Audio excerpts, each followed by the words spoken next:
Hey everybody, welcome back to another episode of the Standing Stone podcast. This one is all about the young dogs that we're developing for the Tesoro program. We've talked a lot about it, and it's one of those things that I don't know that it's fully explained everything that goes into the development of the dogs for what we're asking them to do as adults. I'd hinted at in some previous episodes that we were going to be hopefully having the opportunity to take the puppies down to the ranch to be able to chase quail and or find and point coveys. That would be optimal, but sometimes chasing quail is all that happens, and they got the opportunity. Now, I want to take a quick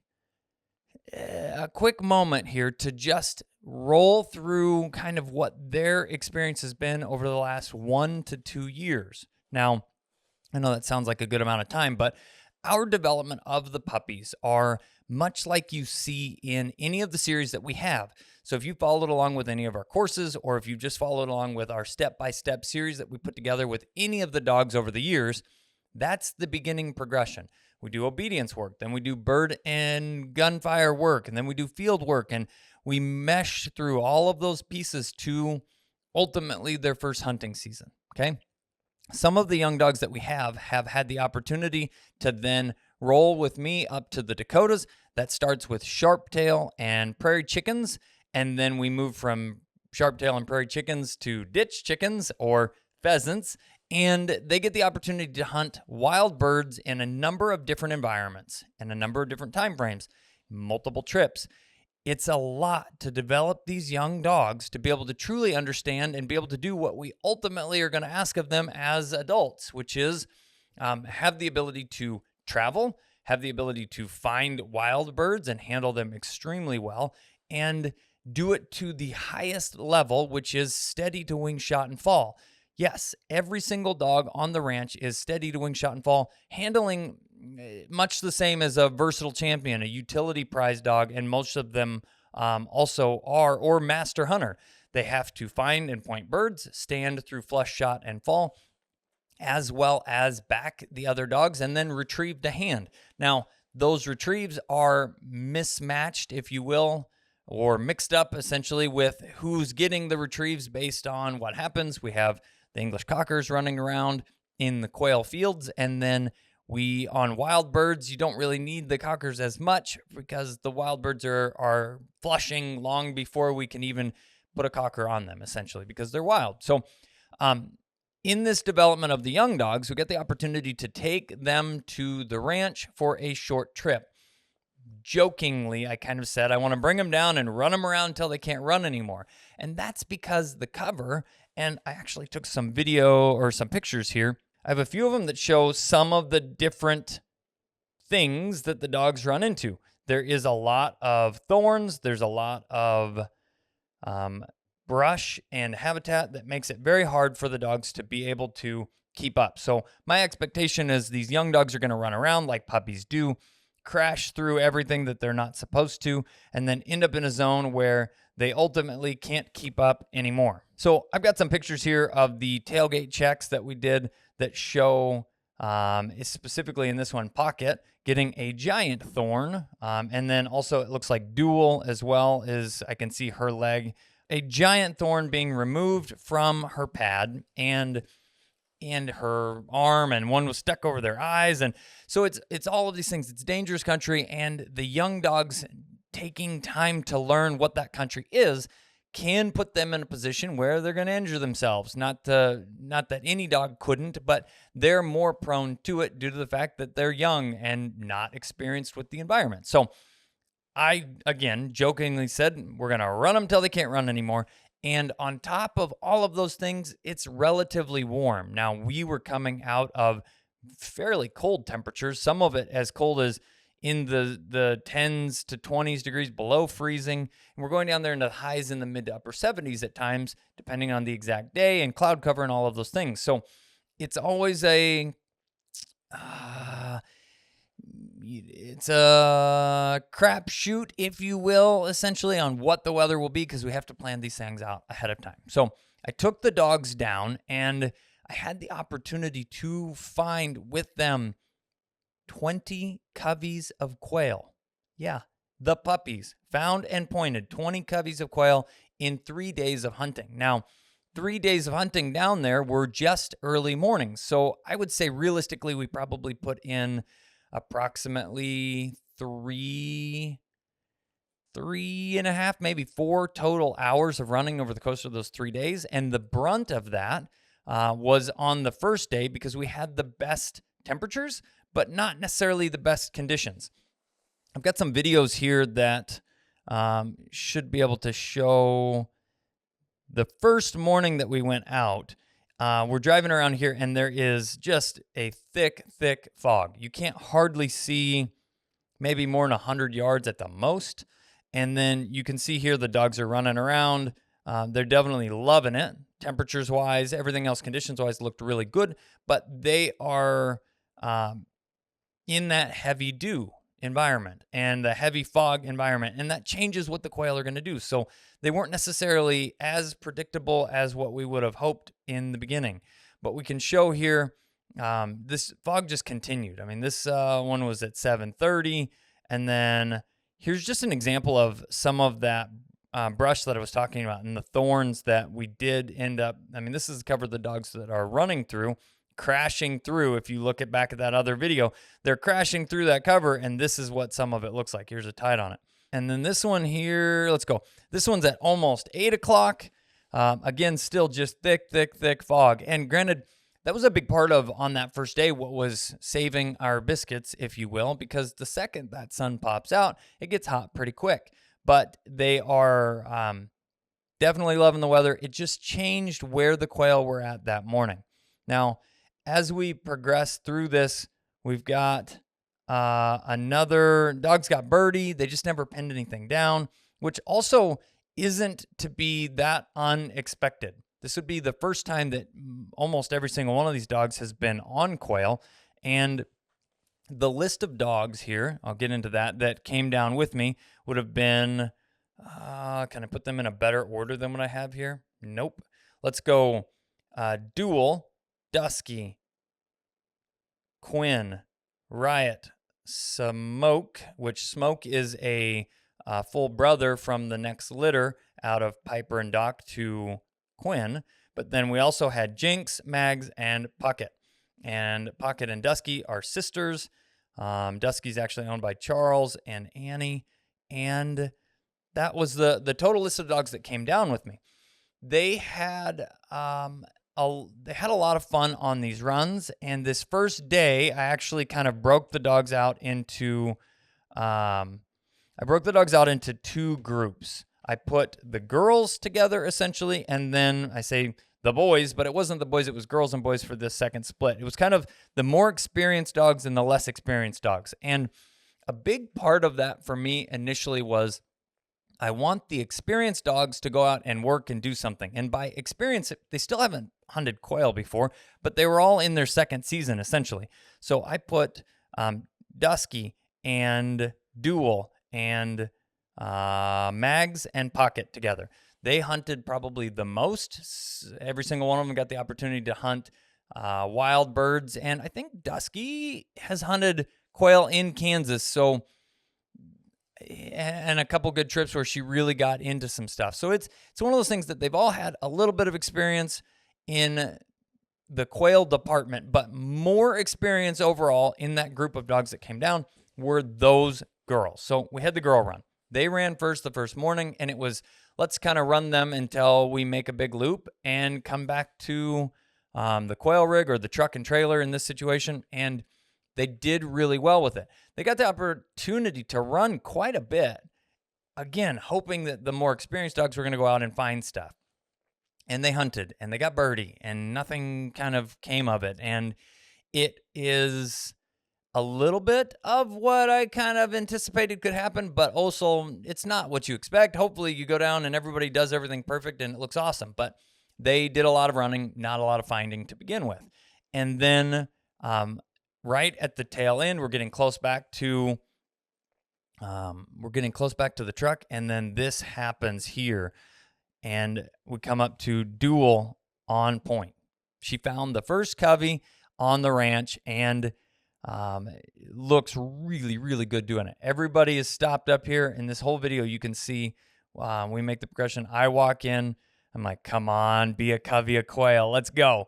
And there they go. It was, I think maybe 8 birds or 10 birds, something. It was a pretty good sized covey. I did a horrible job filming. I could see one kind of flash, and then I was trying to see them, and everybody went, and that was it. So all in all, we found one covey. Got back to the truck there, and then it was time to put the next group of dogs out. That next group of dogs now is, as you can guess, the less experienced of the two, and that involved Riot and Smoke and Quinn, who was not necessarily less experienced. She'd be the oldest in that bunch, and then Jinx, who's a total puppy, knows a whole lot of nothing. She's the only one that actually didn't even get to go up to the Dakotas with me, just based on the fact that she was too young for that this season, and least experience. As we got to them, we moved from where we were at to kind of the next zone to hunt with them, and it got hot quick. Finally, that fog that we were looking at basically just disappeared, and then in a matter of poof seconds, it was gone. The second the fog was gone, the sun popped out, and everybody was toast in about 25 or 30 minutes. So that second group of dogs got shorted a little bit on the first day, which sometimes happens. It's a tough thing when you have a group of dogs that you're trying to gain experience. I see it a lot. I've got this young dog, and I'm trying to help them to see more. And we take multiple approaches to this. A lot of times we run a young dog with a more experienced dog. And when we do that, typically they get kind of secondhand experience by backing or running in on another dog's point, or they get that assisted help from the older dog, which does help dogs learn something in the beginning. But then once you take that kind of too far, so too much of anything in dog training is bad. When we have that puppy running with the experienced dog for too much time, they don't actually learn to break out and do it on their own. So what I tried to do with this is put the dogs that were as equal as possible together, give them the opportunity to duke it out for, let's see who can be on top at the end of this event, and then put the less experienced dogs with, they did have a little bit of help from Quinn, but the less experienced dogs there together so that they have the ability to do it on their own. My expectations is that group would find less birds, and they did, but at the same time, they found them. So they weren't just chasing around the big dogs, essentially, and not getting their own opportunities to do things. So on day one, we had a really good start. The best part for me was the fact that the first group of dogs, I was just planned to run them until they were too warm or too tired. And even starting at the very beginning of the morning, it was still way warmer than what they were used to, but they did exceptionally well. I was very proud and very pleased with where they were at from a conditioning and performance standpoint. Now, as we moved into that next group, it was kind of way too warm to even start them. We did a quick loop and we were prepared. We basically just picked them up at the end of the strip, and they got to go out in an area that we kind of thought that there would be quail pretty close, and we didn't come up with anything. So it is what it is. It was a weird morning, lots of fog, different situations. Now, all of that being said, I would say this last fall, I got the opportunity. I had everybody with me. I had Riot and Duel, Dusky, Quinn. Smoke was with me all fall, and Smoke's actually owned by a good friend, but he's most likely, I'm going to say this now, and I hope that I don't eat my words, he'll most likely be part of the program to some extent as a stud dog down the road because he's a special dude. But then also Mags and Pocket. All of those dogs hunted with me in the Dakotas this fall, somewhere between grouse and pheasants or both. And then Jinx would have been the only one that this is kind of her first hunting trip. Now, all of the aspects that we look for on trips like this for the dogs to learn are the travel portion. They have to learn how to be on the road, and this is for just about anybody that owns a hunting dog. You may be fortunate enough that you never have to drive more than a short distance to get to all of your hunting ground, but inevitably, we all like to travel to try new areas or try a different species or any number of things. Or for the folks that are listening that don't have lots of birds in their area and do have to travel, quote unquote, out west into our zone or into the Dakotas to be able to hunt, your dog needs to be used to traveling. So we put as much emphasis as we can on the young dogs to getting comfortable traveling. And when you look at these dogs, they just in this year alone have been across lots of different states. They hunted in South Dakota. They have hunted in Kansas, shorter periods, but they have hunted in Kansas. And you say, wow, shorter periods in Kansas. Well, we've been busy, folks. So when we're home, we're working on training and kind of tidying up some of the things that we saw while we were guiding. And then also they've been all the way down to south of San Antonio in Texas, where the Tesoro ranch is. And it's fun to see the progressions. It's fun to see how much they're learning and how much they're getting better with all of the pieces. Things like traveling, going to the bathroom on a chain gang or a stakeout type of situation is a learned behavior, and the dogs have to be exposed to that. Being able to eat on the road, all of these pieces are semi-overlooked, but very important for the development of a young hunting dog. So we moved into those tailgate checks, and I have a picture here showing these, and it's to pull out the extra cactus, the extra thorns, find anything that looks major and glaring, to see how these young dumb idiots did on their first day running through cactus and stuff. And so far, so good. I mean, they did a pretty good job keeping themselves out of trouble. There were a few things that we did find, and we were able to pull those, and ultimately very, very, very minimal issues, which I was kind of surprised about. But moving into day number 2, we had a little bit different setup.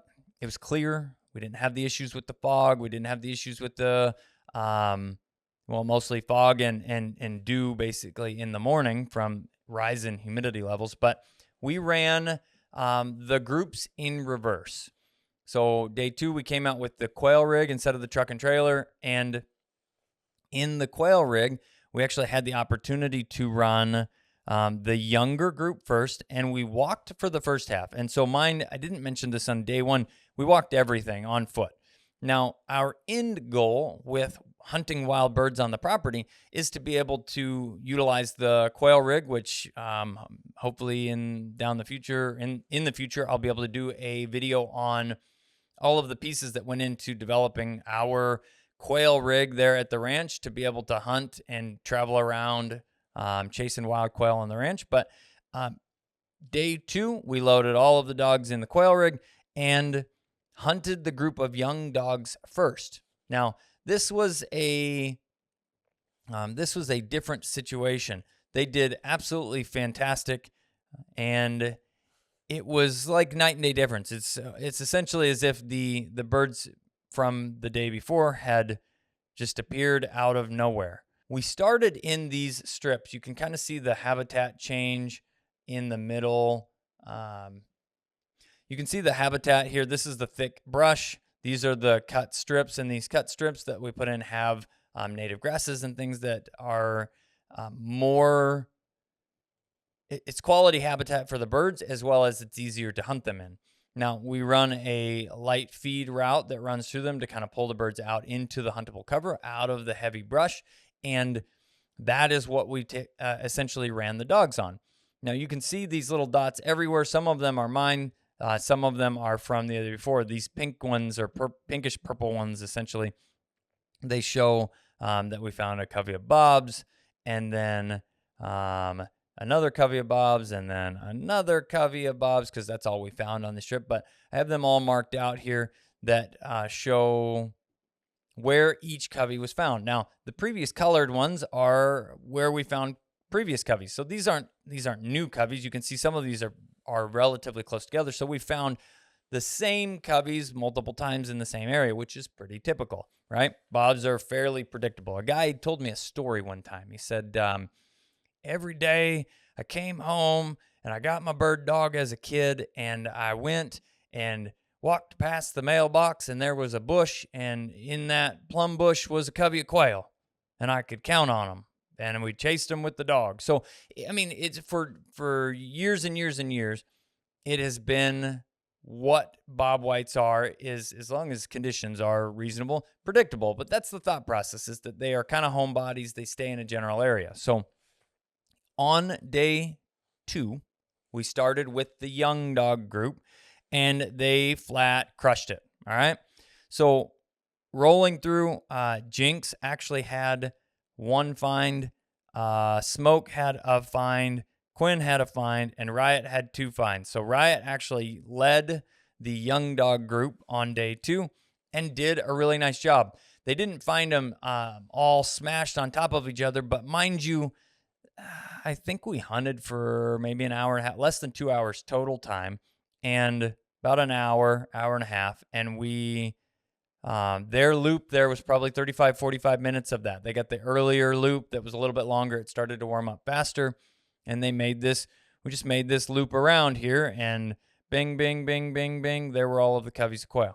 Pretty cool. It's more what we had hoped to be able to see in this trip for them, having the experience. Now, not every single one. I know Riot bumped one of his coveys. I still counted it as a find for him because you could see him working, because he did find them, but he didn't handle them perfectly, which is kind of the expectation of this trip. So we get to the end of this loop, and she locks up on point, and I'm like, come on, you found a mouse or a bug or something because you're a little puppy and you're a goober. Nope, found a covey of quail. There were 5 or 6 of them there, and she locked up on point. We're all watching her and going, what are you doing? And then she pounced, and then there went the bird. So it was a really, really cool experience for her to even have her own solo find. Now, again, she probably wouldn't have had that had she been mixed in with the group of the more seasoned dogs. The fact that she was with the greener dog gave her that opportunity for the experience. And that's part of the things that I can't stress enough. We have to have the ability to kind of sacrifice, if you will, that better loop, saying this is the greater chance for the young dog to find birds, and give them that opportunity alone. And if we do that, it's going to pay dividends in the long run. They need those experiences. They need to learn how to do it on their own. So having the opportunity to run with the seasoned dog, great. Having the opportunity to run by themselves, even better. And if you can put them in those high yield opportunities, if you will, it's even better yet. So now the next loop here, we actually had, we switched dogs. We put Dual, Dusky, and Mags and Pocket back down. And Dual and Dusky both found 2 coveys apiece. They did a really nice job. Pinned them down, lots of backing opportunities. Every single point that we had, I was able to bring the other dogs in. They would get locked up. Everybody's pointing and backing, and then I walked in and flushed the birds. So this is our day number 2. We did move in toward the tail end of the girls' run to me riding instead of walking with them, which is the next kind of transition in that frame. Ultimately, everybody would ride, the dogs would hunt, and then we'd get back on and continue the rotation of get off, work the covey, get back on, follow the dogs. So it was good to kind of show them that they can do it on their own as well.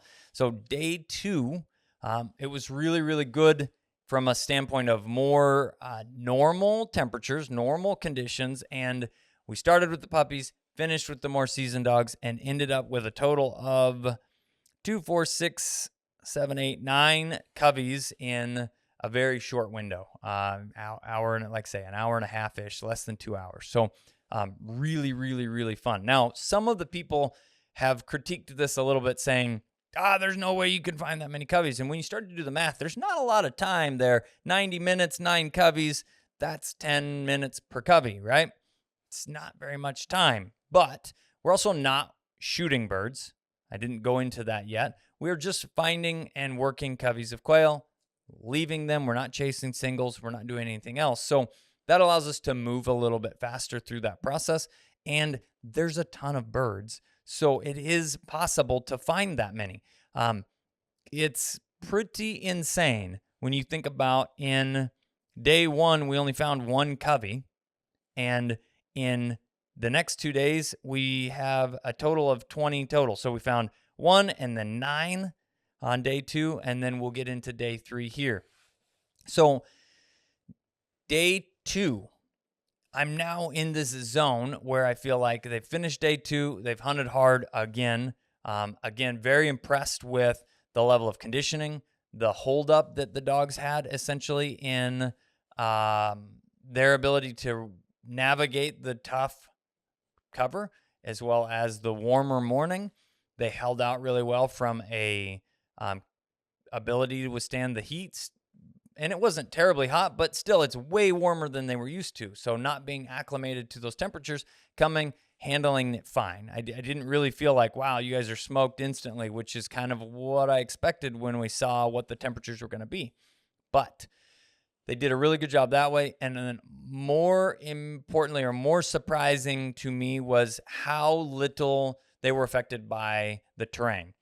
We're talking about those strips that we hit are roller chopped. So they take the brush and they drive this giant tractor with big drums and fins that just roll over, essentially, all of the brush that's out there, breaking it up, chopping it up. So there's nothing that truly goes away. There's a lot of thorns on the ground. There's a lot of things that can ultimately hurt a pad. We're not running boots. We've just done our roading and treatment early season, and then these dogs have hunted hard all season, so they have tough conditioned pads.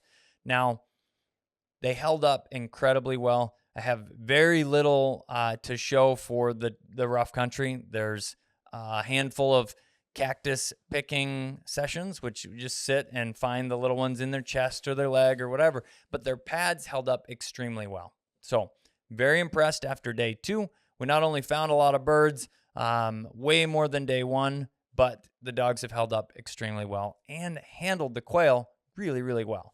The seasoned dogs did a little better, I would say, than the puppies, as to be expected, but all in all, very proud of what the dogs did on day 2.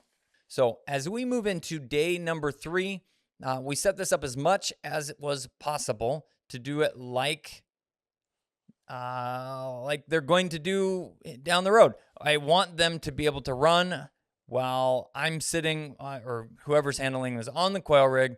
They can be hunting, find birds. We have time to get down, walk up, work the birds, get back on the unit. So I have several videos from day 3, and we moved up into this area, and we started down here in this corner, and we went on one really long straight run. Essentially, it was this big straight line. We found a covey, and then found a covey, and then found a covey, and then found a covey, and found a covey, and found a covey, and found a covey, and found a covey, and found a covey, and did it again. So we ended up with, and I'm just going to throw the numbers out here to begin with, we ended up with 10 total covey on day number 3. And we did it from riding up on the high rack. I got to stand next to Lane, and we talked about the cool things that the dogs are doing and evaluating them getting birdie and then figuring scents out and locking up on point. And it was really, really cool. On day number 3, I'm going to give, let's see here. I've got several different videos here of, this one's a riot point. And there goes the covey, which was pretty sweet. And then we have, this one is, I believe, smoke on point with a find here. Nope, that's not smoke. Let's go to the next video. This one right here, smoke on point. And you can see as we walk up, he's got those handled really nicely. And there goes the parrot. So the rest of the covey was somewhere, but he did a really, really, really good job on that. Let's see. Here's another one. Smoke came in and back. We've got riot on point again. And come in to move the covey. And I believe these ones might have ran on, if I'm remembering this correctly. Let's see here. You can see him starting to learn what the difference is. There they go. Yep. So those birds he'd either hit, and I got to believe that they ran on him. I don't think that he hit those from that distance and were there. As hard as he was locked up, they were close to the road. They had run on him by the time we got there and set up, but he was able to track them and move up. He didn't get them pinned down again, which is part of wild birds. Sometimes they just go. Had we been gun in hand, kind of staying with him, we'd had the opportunity to harvest them, which turns out really good. So our numbers for day 3 involved Duel with 3 coveys, Dusky with 1 covey, Riot with 3 coveys, and he had them all pinned down, which was really nice. Quinn with 2 and Smoke with 1. So almost everybody on the board for day number 3, and a really, really good day. But we were able to do a loop. We hit the first group had found 4 coveys, and we ended up switching right in this zone. The next group, they ran through here. They hit about 4 coveys, and then I was able to switch them again, and we found the last 2 coveys on this loop here. That's 3, 4, 5, 6, 7, 8, 9, 10. Yeah, there's our 10. These other color dots and things like that, those are from previous hunts and things. So all of that being said, by day 3, we saw a huge progression. A, the dogs got used to the quail rig and they were fine running off of that. And B, they got better at not only finding the birds, but also pinning them down and handling them. They knew what they were out there to do, which is typically what it takes. You have to have the opportunity to have experience. The dogs have to be able to go and find the birds, but there have to be birds there. So we can't run them for 3 days in an environment that there aren't anything and go, wow, nothing happened. Well, because there was nothing to happen.